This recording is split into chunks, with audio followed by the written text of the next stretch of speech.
Good afternoon, everyone. Happy Sunday. Thank you for joining us here in Genealogy Adventures. I'm Brian Sheffey. And I'm Donya Williams. How are you guys doing today? It is such a beautiful, beautiful day. Oh, it may be beautiful in Maryland, but the storm clouds are literally rolling here in Charleston. Oh my God, it is such a beautiful day. It's so warm and all that stuff. We're so happy it's warm. I will take the heat because I'm not gonna lie, I am over winter. Over it. I mean, it was okay. It wasn't a bad winter or anything like that. But guys, we're going to have a really good show. There are some technical difficulties right now. We will be talking with, hopefully, Miss Aisha. Oh, excuse me. We're going to be talking with State's Attorney, Democratic nominee elect Aisha Braveboy, but she is having some um, technical difficulties right now. So we are on standby and waiting for her. But while we're waiting for her, we want to just talk about the little things that are happening right now when it comes to genealogy. And there's a lot of little things cooking at the minute. Yeah, it is. It is, unfortunately. So first things first, let's talk about the most recent thing, and that is Smithsonian Institute. Yeah. So Lonnie Bunch wrote a letter to his staff, and in that letter, he Well, basically, we need to go. We need to just add some context to that okay, about what do you want to about do? the executive order. Okay, well, yeah, let's start with the executive order. There was an executive order written by Trump or the president, because I don't put the two together. So there was an executive order written by the president stating that basically there's going to be some changes that's going to happen both in the National African American Museum and the museum to come, the Women's Museum to come, that hasn't even been built yet, and how it is supposed to, what is it called? The SANE? Something about the Restoration of Sane History Act or not even act. It's, well, I think that's the executive order, but that's also the page that is on the White House website. Yeah, and basically, it's supposed to change something. It's supposed to be just making some changes as far as what is being seen in these museums. Um, Long story short, if it makes white people uncomfortable, it's to be it's removed. Yes. So with that being said, when Brian and I discussed it, we basically realized as far as the African American Museum, and we can only talk about the African American Museum because again, the Women's Museum is not even constructed yet. But so we don't even know what's going to be in there. But when Brian and I discussed it, the African American Museum, for those that don't know it, that museum is actually 6 floors. It's not four. What it's 6 floors because there's 3 floors, and nothing in it can be seen except for maybe like the little reflection area and then the music area. It's really nothing because everything in there can probably anger someone to some degree. So, with that being said, I don't know what they would be able to show in there. Um, and so now where Lonnie Bunch, which is where I was starting at, Lonnie Bunch turned around and he sent a message to his staff explaining that they will continue, they are an education museum and they will continue to educate the way that they are supposed to do. That's great. And we hope that they'll be able to do that. But And I was going to say, more to the point, Lonnie Bunch in the same letter clearly articulated if Namak were to ever make a mistake or be historically inaccurate, they would hold up their hands, admit that a mistake had been made, would be completely transparent about it, and then would rectify it, which is what right. you would expect a fully formed, three-dimensional, grown professional adult to behave. Yeah, you would That's think. what you expect. That's what you expect a leader to do. That's what you're So, expecting to someone do. in my organization made a mistake. I take full accountability and responsibility for it, and we will rectify it. Right. Uh-huh. But that's not what we're dealing with. Okay. I just have to say that we're not dealing with adults in this particular administration. We're not dealing with adults. So, this is what he said. And as far as we know, that museum is not going to be closed because a lot of people was asking that particular question. Was the museum going to be closed? This museum is not going to be closed. Um, I know Brian was getting questions about IAAM if it was going to be closed. Please clarify for others as far as what that museum, Mhm. you know. So, for everyone who's been asking about the International African American Museum here in Charleston, South Carolina, thank you. Thank you for the concern. We are not federally funded. A tiny, tiny, tiny fraction of our budget comes for the federal government. It is easily replaceable if we should happen to lose it. Um, but thank you very much for reaching out, for asking, and for sharing your love of the museum, because it is really a wonderful space, much smaller than the MAC, but truly a wonderful space. For people on TikTok and YouTube specifically, I have this to say about NAMAC in DC. No one is talking about shutting its doors. No one is talking about destroying any of the artifacts, removing out of that museum any artifacts. What's being discussed is just putting into storage, taking off the museum floor, basically stories and histories that make a certain class of white people uncomfortable. That's what we're talking about. And to that, I say, listen, I did a whole TikTok on this subject, and I'm just going to say it real quick. Folk can't erase and they can't steal history that does not belong to them. It is our history. It is Black people's history.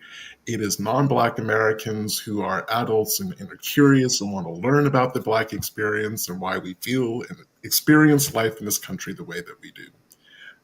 It will always be ours. But for Black people specifically, this is hardwired in our DNA.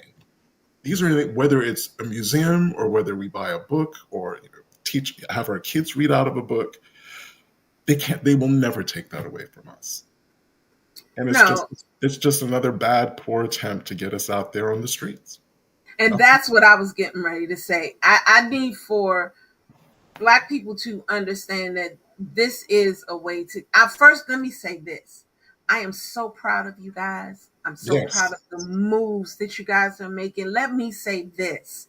I am proud of everything that you are doing, from the boycotts that are going on, just making the moves, buying only when you need to buy, getting only what you need to get, because we are not in the same position that our ancestors were. But I honestly believe that our ancestors would be extremely proud of the moves that we are making, the stuff that we are doing, because, guys, Target is struggling.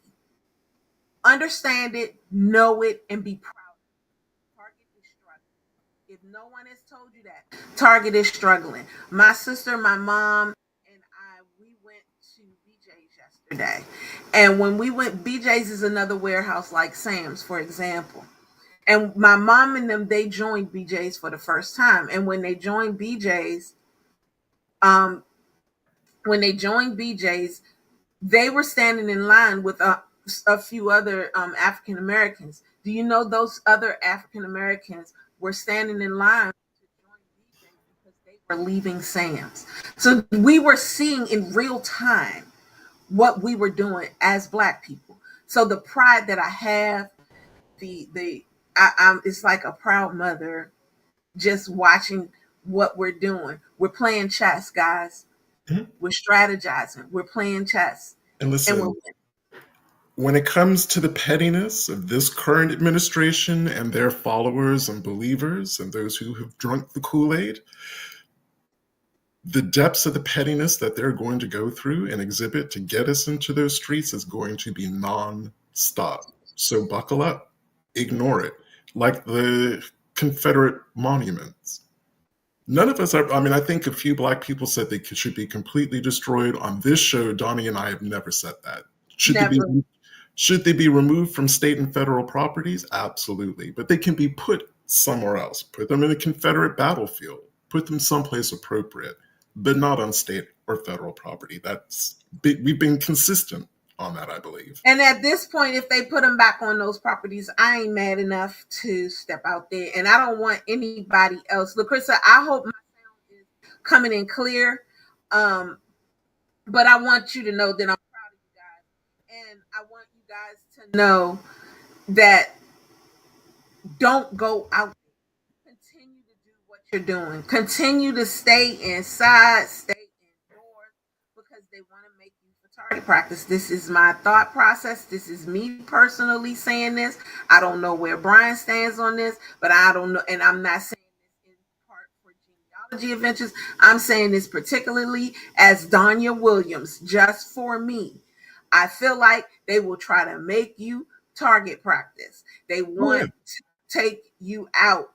So with that, my sound is still going in and out. But if you can hear me, I'm gonna get loud. No, I've said it on TikTok. Basically, all these people want are for our dead bodies to be the mats that they walk over to get what they want. They don't care about us. They don't care about us. And that is that's me. Not reflective of Genealogy Adventures, the museum that I work for. This is just Brian as an American citizen. They want us out there to be cannon fodder and gun fodder so that they can just step over our dead bodies and get what they want. It's almost like another form of genocide. And we're over it. I'm over it. We don't have to be in the streets to be able to protest. Donya just gave you an example. Target is struggling. Walmart is struggling. Tesla is struggling. Right. I don't know what's wrong with my sound. I think you got it. Okay, can y'all hear me? Yeah, you just clipped out at the very end. Okay, and our guest has made it. Yay! So, yay. While Donnie is also bringing up our guest, I just want to say, speak quickly on 23andMe, because that also has it blew up my phone, it blew up my email, it blew up Donya's phone, text messages, instant messages, every form of communication, all between us blew up. I'm just going to say this. I'm going to download my data, because that is my data, but I am not deleting my account. At this point, my DNA is spread over all the major DNA testing platforms. I have so many cousins who've DNA tested and family members. At this point, it's moot. It is what it is. And it's same for me. But I want to get to Miss Braveboy. Yes. So I want to pull her on the screen first and foremost. And I want to say welcome to Miss Aisha Braveboy. And I want to introduce her. So State's Attorney Aisha Braveboy has been elected twice to serve the nearly 1 million residents of Prince George's County, Maryland. She received overwhelming support from the voters during each election and has a strong record of prosecuting violent offenders and implementing strategies to reduce crime. She manages a budget of roughly $24 million and a staff of over 200. Ms. Braveboy has successfully fought to strengthen Maryland's hate crime statute, ban ghost guns, toughen child abuse laws, and make strangulation a first-degree felony. Ms. Braveboy successfully works on multiple fronts, the courthouse, the legislature, and the community to accomplish her goals.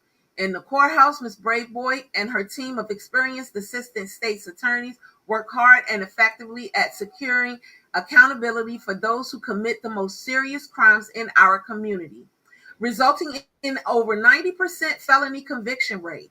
In addition, State's Attorney Braveboy and law enforcement partners have strategically worked to reduce crime, which has resulted in a significant and drop all across the board since 2024.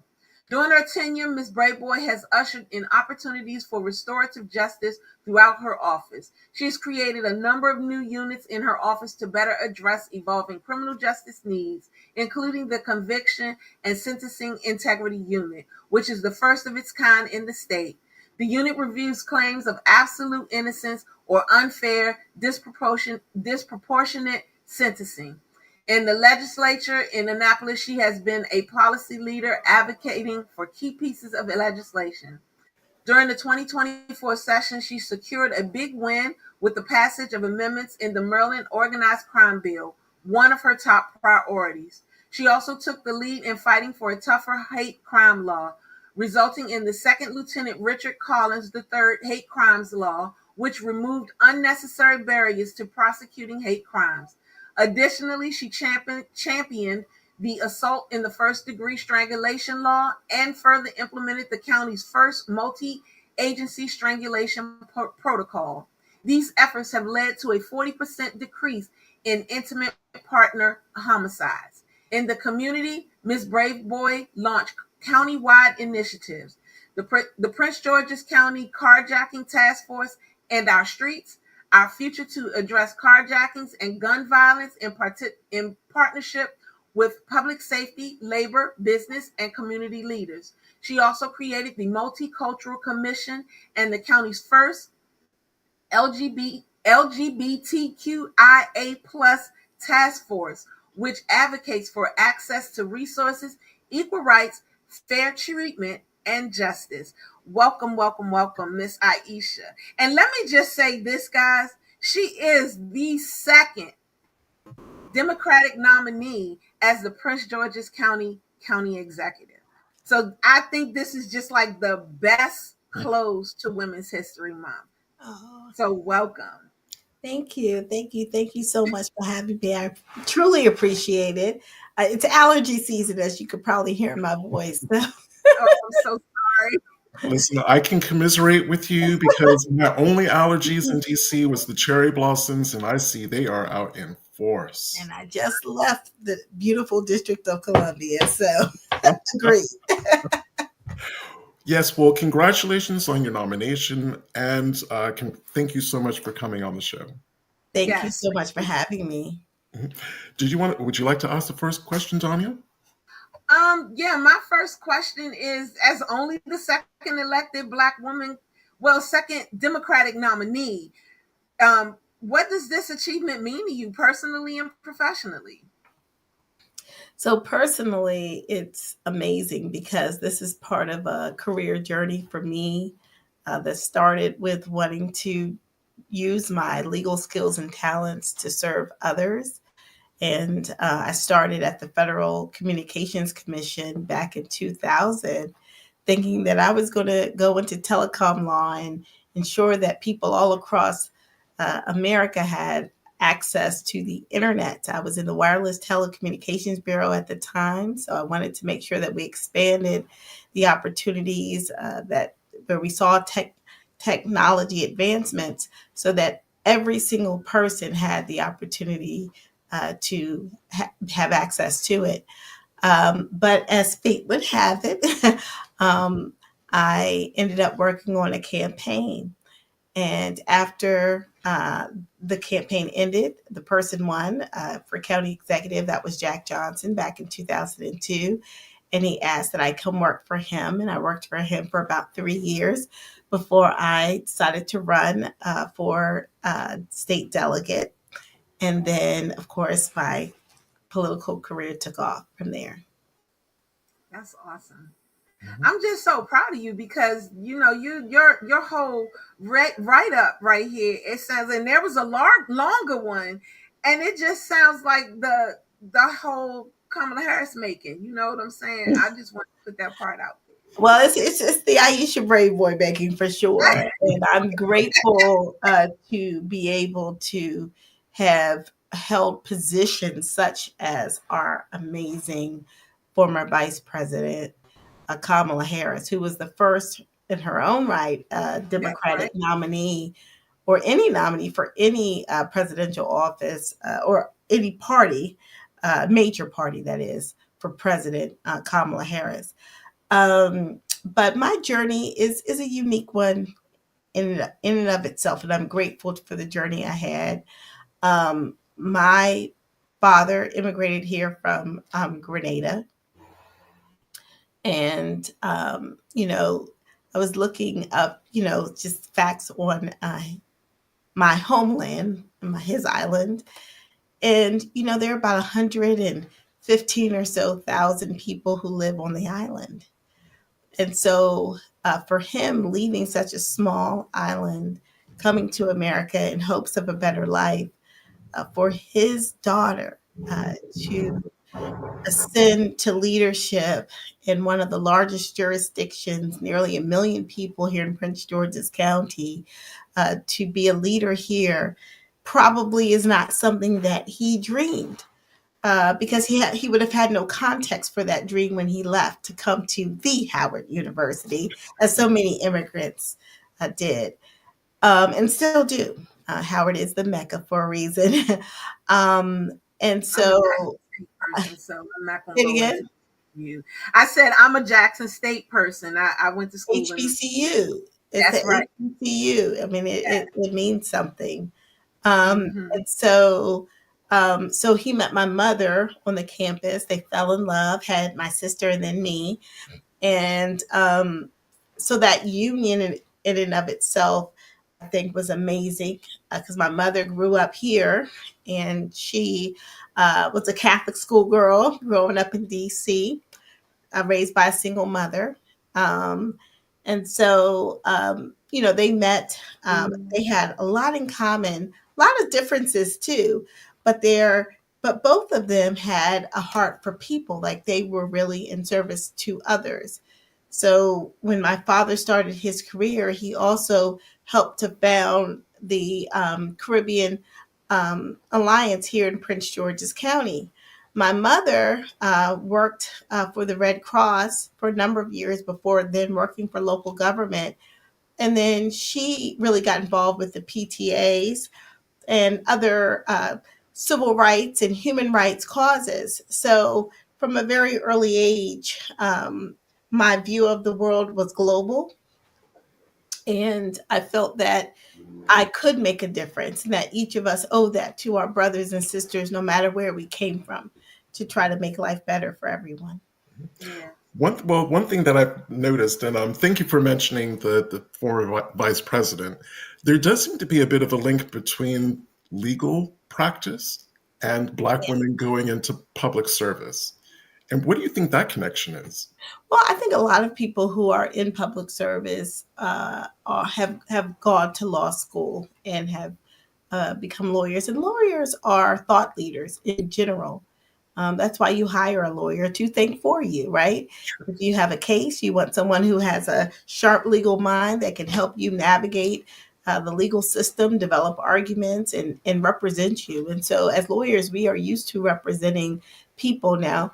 It could be individual clients, it could be a group of clients, or in some cases, it could be constituents. So I think it's a natural trajectory for a lot of lawyers to then go into politics because people do look to us for advice. And when you are looking to elect someone to represent you, you want someone who is competent, who can articulate your viewpoints.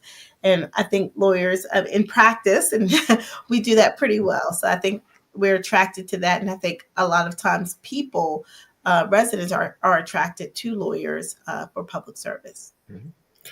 So my first kind of very specific question is, I'm thinking more about my older relatives who live in Prince Mhm. George's County. Between us, Donnie and I, we have family throughout the whole kind of DMV region, but a lot of family Awesome. in Prince George's County. I used to live in Oxon Hill.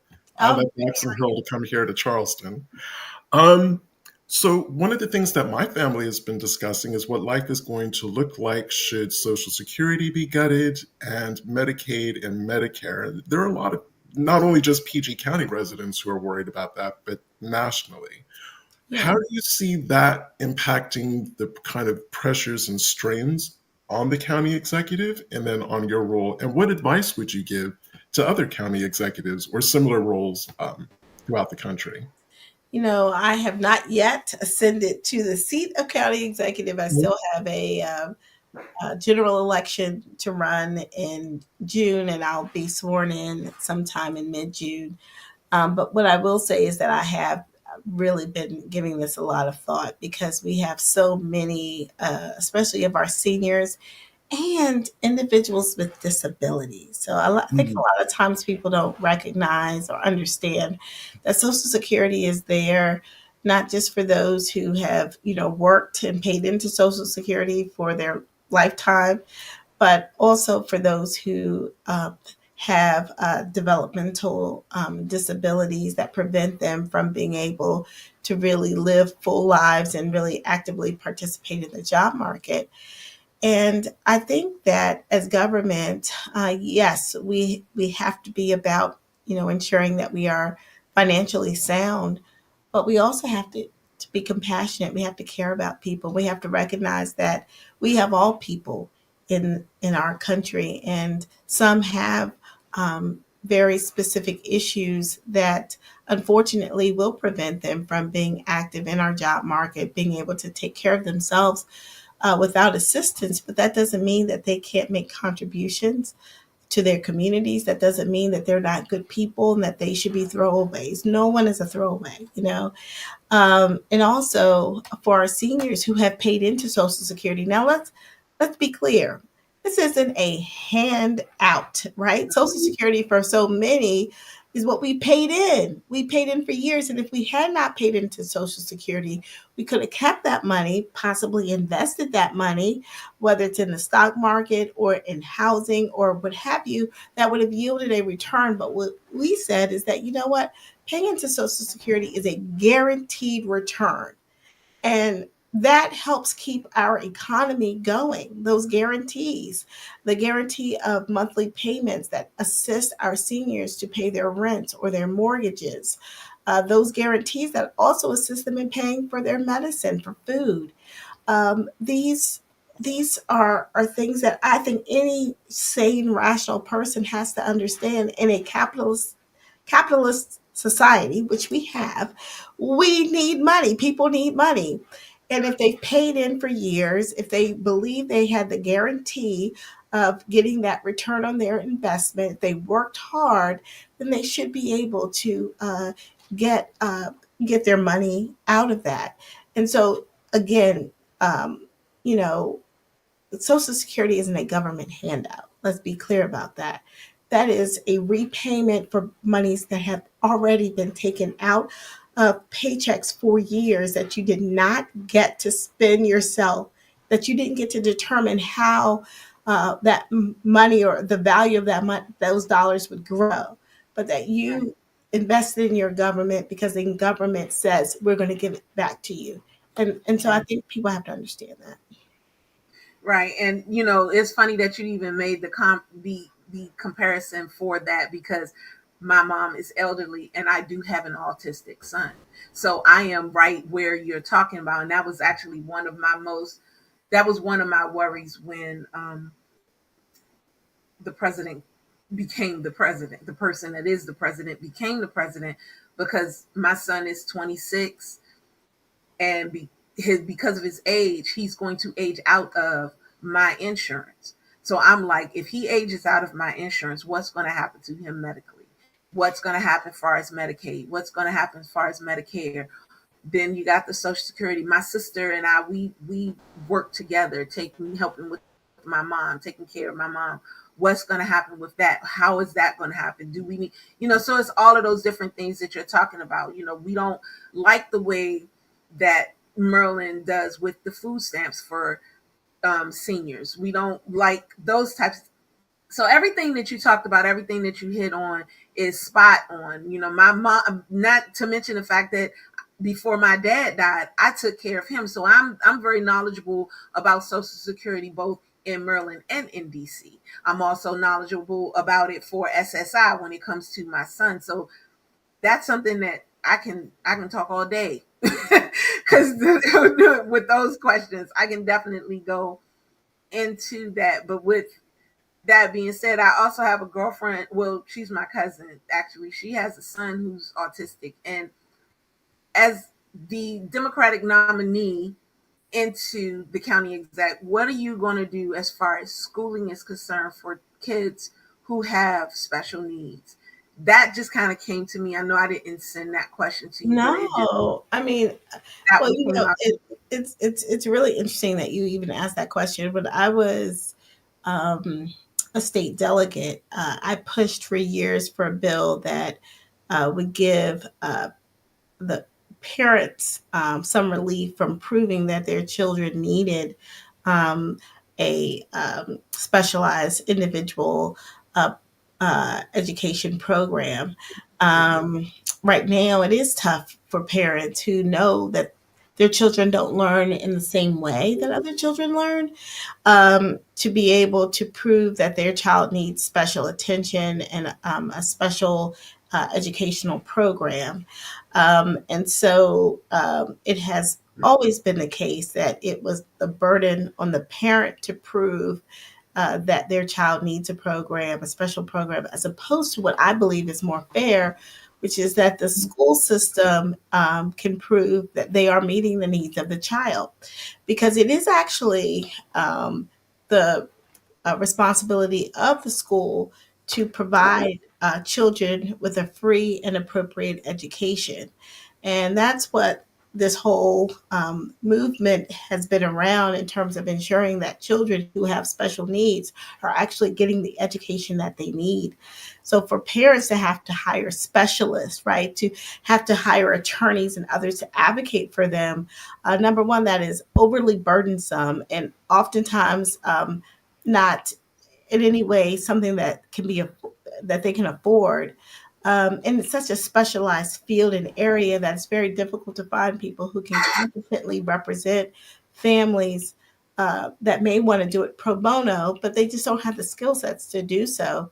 So I do think that what we have to do as a system, and this is the direction I will be pushing Prince George's County in, is to really do those assessments really early of children to ensure that they're at their grade level. If they're not. Let's start programming them early. That doesn't mean that they won't actually get back on track for a regular program. It just means sometimes that they need additional support in order to get there, or sometimes they just need to be on their own individual education plan throughout their career as students, but they can still achieve. They can still be high achievers. And so I think if we look at every child as the next, brilliant business person that can move this country, if we look at each of our children in that way, then what we say to ourselves is that we can't lose any of them. We can't lose not one. We have to ensure that we are pouring into them, that we're doing everything that we can do as a system to make sure that they are successful, because one day they can save us. And I think if we look at our children differently and in that way, we would treat them differently in the system. So doing those assessments early, making sure that we make accommodations for kids who need special programs is key. Making sure that retired teachers are a part of that plan is important, because we have Yes, a lot of retired teachers who really want to make a difference, and they can absolutely make a difference in the lives of these children who need some additional support and assistance, because a lot of our kids can learn in a regular classroom. That's 90 something percent of our kids are going to be there, right? But for those kids who are not able to do so, to have that individual attention from educators who are highly qualified, who have a vast experience, and who have a heart to do it, is important. So I think we could do a lot better in caring for those children who need additional support and recognizing it much earlier in their career. I have a more general question about education because it's, to be honest, it's a real privilege to speak to someone who's looking to represent at a county level rather than, say, a governor in a whole state or becoming a senator or a representative. So I'm really valuing this opportunity. So we know with the abolition of the Department of Education, we hear about how that's going to affect a state, a whole state. How would you envision, the election day happens and you become the new county executive. How do you see that impacting a county like Prince George's County? I was Really going to at impact that this county great. level. We have what I think the highest number of Title I schools in the state are in Prince George's County. So there's a lot of kids who are on free and reduced lunch in our community. So immediately it'll have an impact potentially on our ability to actually feed those students who may not get meals every day, and we're able now to help feed them and have them bring home food to their families who need them. In addition to that, a lot of those kids do need that additional support that is funded through these federal funds. And if those funds are lost or no longer there, then how do we replace that? We are facing a deficit of about 170 million here in Prince George's County. The state has a $3 billion budget deficit. And so we have a lot of pressure, I believe, at the county and state level to just fund government generally, to then have to try to supplement education funding to pay for those losses at the federal level.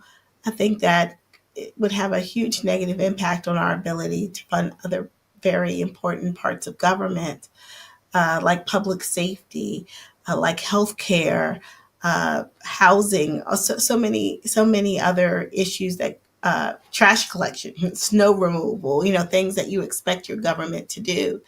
So, the Department of Education is a very important department in that it has that department has really determined that American education should be equalized, that people should have access, and that when kids show up, if they're not able to learn because they're hungry, that we should feed those kids to make sure that they aren't too hungry to learn. That if we need to provide special supplemental classes and resources for kids who are not reading at their grade level, that we have that ability to do that. So this is a big issue for us. In a county like Prince George's County, when 40% of our students are Hispanic, we also have a large number of language learners who are relatively new to this country. Their parents may not speak English, so the kids are the people in their household learning the language and then having to learn subject matters as well. So, this is going to have a devastating impact, I believe, Mhm. on Prince George's County. See, this Yeah. is why I can't run for public office because my feeling is, win the election day one, you would have to hit the ground running because Oh, there are pre-existing things that I'm sure you want to clean up and make better, but you know that you're a midnight away from a crazy executive order that can make you drop every single priority you had for that day to address it. What is that going to be like? well, I think I'm built for days like this. I'm a pretty strong person, very resilient, and what I know is that there will be better days ahead. So while we are going through a storm right now, I think once that storm passes, I think that we will come out stronger if we stick to our core values. We cannot let the values of those who I think in so many ways are oppressing us to become the values of America. We still have to believe, and I believe that there is a promise of America that if you work hard, that if you get your education, that you should be able to buy a home, you should be able to save, you should be able to live the American dream and have savings for your family. I do believe that dream should be applicable to every single person who comes here in this country. We have people who, unfortunately, who are um, heading government right now at the federal level who believe the exact opposite. But that doesn't mean that I have to believe that or adopt that as my values or my reality. So I Amen. think we still have to move forward and we have to be the example. Those of us at the state level, I was just with our governor, Westmore, this morning at a church, and he's just so brilliant and so inspiring. And he said, "Look, we are facing tough times, but you know what? I'm ready for this. I got this. Like, we're not backing down. I am not backing down." And that's what we need to say individually and collectively. And that's what I will be saying as the next county executive. Amen. Well, I just want to ask you one more question because I know you have to jump off. as far as Women's History Month is concerned, and it is about honoring trailblazers, who are some of the women who have inspired you throughout your career? Well, let me just say, my wonderful grandmother, who is now deceased, but who's my maternal grandmother, who really raised me along with my parents. She was a woman who never finished school. She worked in people's houses, and that's how she made her money. But she saved. She was very self sufficient, and she collected her Social Security. Amen.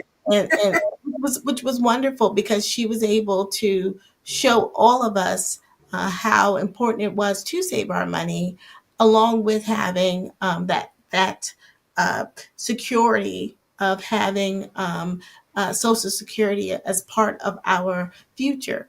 Um, and she was just a feisty woman. Love her, and I hope that I am making her proud. My mother, Yeah. of course, is also a tremendous role model in my life, probably one of the most prolific readers I've ever met. And she spoke life into me and breathed life into me and taught me a lot at an early age that I didn't understand what she was talking about, but she was talking about what I'd be doing now. She probably saw in me something I didn't see in myself. And so for all parents, mothers, fathers, everyone, speak to your children, speak to them in the way that you view them and in the way that you see them in the future, because they may not understand exactly what you're saying at the time you're saying it, but those seeds are planted and they won't go away. And so, I want to thank my mom for that. Also, I had amazing professors throughout my career, but Nikichi Taifa from Howard University School of Law is one of the foremost civil rights leaders of our time. She was one of the pioneers of, addressing the disparities between the sentencing for crack cocaine and powder cocaine at a time when it wasn't really being discussed. So she was one of those pioneers, and people would look at her and say, "What is she talking about?" But she was talking about the truth. She was speaking truth to power. And now, of course, we saw, some dismantling of those vestiges of the past, which would keep Black people, relegated to certain places in our society because of, quite frankly, decisions that they made that were wrong. But people who were not Black made similar decisions, but they had a different type of substance, and somehow it was okay for them, but it was really bad for us. And so, so having professors like her really helped me as a woman just become who I am today. And then I do want to give a shout out to the great Donna Brazil. Now, she is not a lawyer, but I became a lawyer really after taking a class that she taught at the University of Maryland at College Park, and it was on Blacks and the Civil Rights Act. And we read a lot of case law during that class. And after reading case law, after like arguing with my fellow students in class about issues, I realized I have a passion for the law. I'm going to be a lawyer. So I salute her for inspiring me to go after my dreams. And there's been so many women, so too many to even name, but those are the ones that came to mind at this time. Well, you know what? I like how you didn't go to the past. I love how you stayed right here. You stayed right, with the people that were right around you, that nurtured you, that supported you from your birth on to now. So I am so happy that you were able to spend some time with us today. Of course. I And do thank you appreciate so that. much for this conversation. And I know that Women's History Month is coming to an end, but the truth is, we can celebrate women every single day Baby, because we are worthy to be celebrated. we are Black history every day, all day. Hey! So don't get it twisted. There's no syllable of a lie spoken there. Well, No, we do it all day, every day on all this show. day, So every whenever day. you want to come back, whenever you want to, be on and just talk about different things. We did have a question from somebody, but I'll send it to your I can answer the question if this. Okay, well, real quick, DG, he said, what plans do you have to support our troubled youth in the county? Well, let me tell you, as state's attorney, I have worked a lot with young people who have issues. I developed a family justice academy. It's been a pilot. It's been in a pilot form for the past year and a half. It's a program I've worked on with the uh, sheriff here in Prince George's County, and that program was actually funded by our governor Westmore. So I'm going to give him another shout out for that. Where we work with young people who have come into contact with the criminal justice system, but we don't want them to have further contacts, and so we work with them and their families to assist in finding out why the child is behaving the way that they are. Oftentimes, and the reason why we call it the Family Justice Academy is that the family is having issues. And so the child Mhm. really is a representation sometimes of the issues of family. And Yes. so what we do is we work with the child, but we also have workshops for parents and guardians where we assist them in finding housing, which I have personally assisted families in finding housing because that's what was, uh, stressing out mom, which stressed Mhm. out the The child, parent. and then the Mhm. child is acting out in school because of Yep. all the stress going on at home. And all we see is the behavior. We don't see that other side. So the Family Justice Academy gives us an opportunity to actually go behind that veil and find out what is going on in a way that is non-threatening, non-judgmental. It's like, how can we help you? And so what I want to do is expand that program. Right now we deal with children who have committed misdemeanor Mhm. offenses, which we will still continue to do. But even those who've committed more serious Mhm. offenses, even if they are being held accountable, as part of their accountability, I believe that they should have to go through this academy because this will, I Mhm. believe, truly help everyone understand what the child needs. A lot of it is a lack of supervision. We have a lot of single parent head of households here where parents are doing the best that they can, but they cannot watch their children 24/7. So ensuring that we have after school programs that the children can get to, Hmm.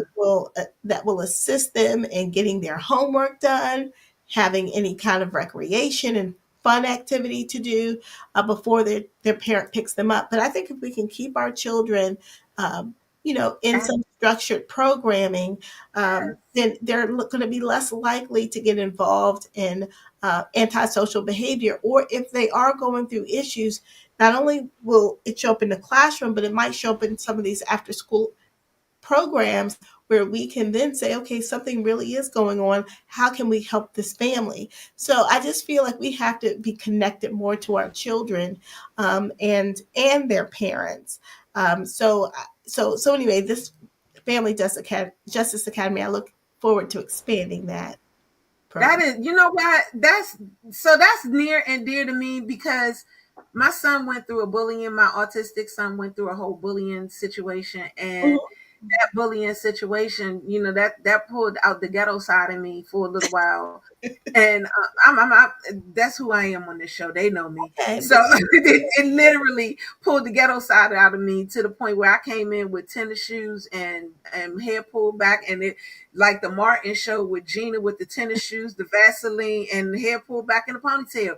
And that's who I was. But then once I calmed my nerves and I went, and as much as I love my kid, I noticed that that's what was wrong with that child. He had and then I learned that mom was begging for help.